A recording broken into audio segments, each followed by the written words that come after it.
श्रीमद्भागवते महापुराणे चतुर्थस्कन्धे अथ 20ोऽध्यायः। मैत्रेय उवाच भगवानपि वैकुण्ठः साकं मघवता विभुः यज्ञैर्यज्ञपतिस्तुष्टः यज्ञभुक्तम् अभाषत।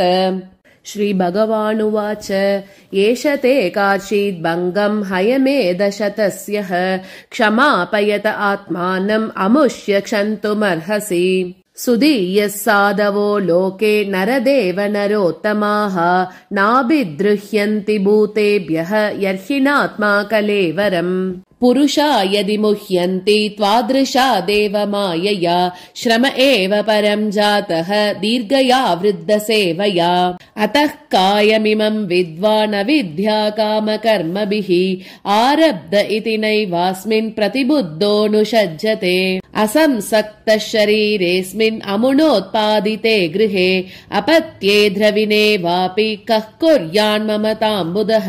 एकः शुद्धः स्वयं ज्योतिः निर्गुणोऽसौ गुणाश्रयः सर्वगुणावृतः साक्षी निरात्मात्मा आत्मनः परः। य एवं सन्तमात्मानम् आत्मस्थम् वेद पूरुषः नाज्यते प्रकृतिस्थोऽपि तद्गुणैः समयि स्थितः। यस्वधर्मेण माम् नित्यम् निराशी श्रद्धयान्वितः भजते शनकैस्तस्य मनोराजन् प्रसीदति। परित्यक्तगुणः सम्यग् दर्शनो विशदाशयः शान्तिम् मे समवस्थानम् ब्रह्म कैवल्यमश्नुते। उदासीनमिवाध्यक्षम् द्रव्यज्ञानक्रियात्मनाम् कूटस्थमिममात्मानम् यो वेदाप्नोति शोभनम्। भिन्नस्य लिङ्गस्य गुणप्रवाहो द्रव्यक्रियाकारकचेतनात्मनः दृष्टासु सम्पत्सु विपत्सु सूरयो न विक्रियन्ते मयि बद्धसौहृदाः। समः समानोत्तम मध्यमादमः सुखे च दुःखे च जितेन्द्रियाशयः। मयोपक्लृप्ता किल लोकसंयुतो विदत्स्व वीरा किल लोकरक्षणम्। श्रेयः प्रजापालनमेव राज्ञो यत्साम्पराये सुकृता चष्टमंशम्। हर्तान्यथा हृदपुण्यप्रजानाम् अरक्षिता करहारोगमत्ति। एवम् द्विजाग्र्यानुमतानुवृत्त धर्म प्रधानोऽन्यतमो वितास्याः। ह्रस्वेन कालेन गृहोपयातान् द्रष्टासि सिद्धान् अनुरक्तलोकः। वरम् च मत्कञ्चन मानवेन्द्र वृणीष्व देहम् गुणशीलयन्त्रितः। नाहम् मकैर्वै सुलभस्तपोभिः योगेन वा यत्समचित्तवर्ती। मैत्रेय उवाच स इत्थम् लोकगुरुणा विश्वक्सेनेन विश्वजित् अनुशासित आदेशम् शिरसा जगृहे हरेः। स्पृशन्तम् पादयोः प्रेम्णा व्रीडितम् स्वेन कर्मणा शतक्रतुम् परिष्वज्य विद्वेषम् विससर्जः। भगवानत विश्वात्मा भृतुनोपहृतार्हणः समुज्जिहानया भक्त्या गृहीत चरणाम्बुजः। प्रस्थानाभिमुखोऽभ्येनम् अनुग्रह विलम्बितः पश्यन् पद्मपलासाक्षः न प्रतस्ते सुहृत्सताम्। स आदिराजो रचिताञ्जलिर्हरिम् विलोकितुम् नाशकद् अश्रुलोचनः। न किञ्चनोवाच स बाष्पविक्लवो हृदोपगुह्यामुमदादवस्थितः।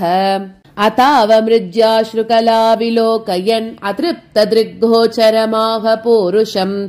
पदा स्पृशन्तम् क्षितिमम् स उन्नते विन्यस्तहस्ताग्रमुरङ्गविद्विषः। पृतुरुवाच वरान् विभो त्वद्वरदेश्वराद्बुधः कथम् वृणीते गुणविक्रियात्मनाम्। एनारकानामपि सन्ति देहिनाम् तानीश कैवल्यपते वृणेन च।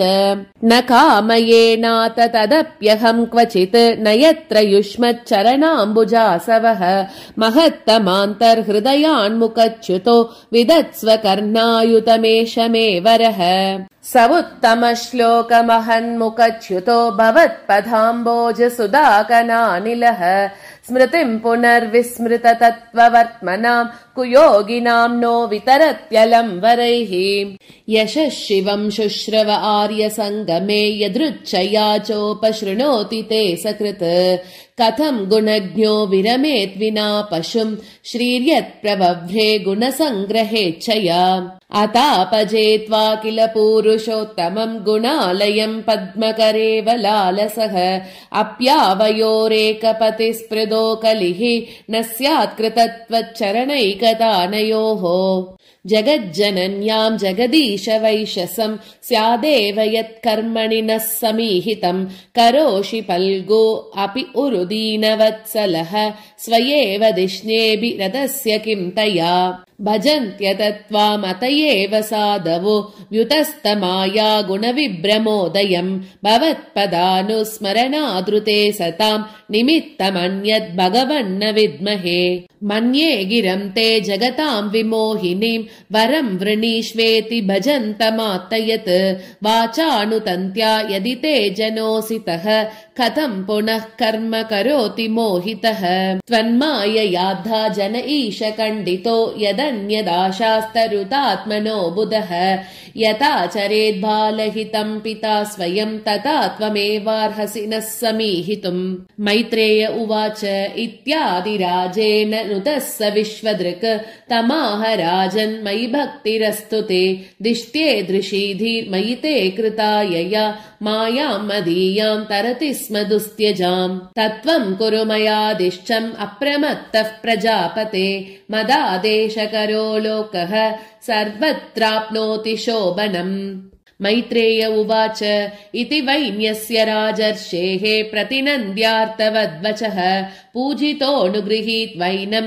गन्तुं चक्रेच्युतो मतिम् देवर्षि पितृगन्धर्व सिद्धचारणपन्नगाः किन्नराप्सरसो मत्याः खगाभूतानि अनेकशः यज्ञेश्वरधिया राज्ञा वाग्विद्दाञ्जलिभक्तितः सभाजिताययुः सर्वे वैकुण्ठानुगतास्ततः भगवानपि राजर्षेः सोपाध्यायस्य चाच्युतः हरन्निव मनोमुष्य स्वधाम प्रत्यपद्यत अदृष्टाय नमस्कृत्य नृपः सन्दर्शितात्मने अव्यक्ताय च देवानां देवाय स्वपुरं ययौ इति श्रीमद्भागवते महापुराणे पारमहंस्यां संहितायां 4th स्कन्धे 20th अध्यायः।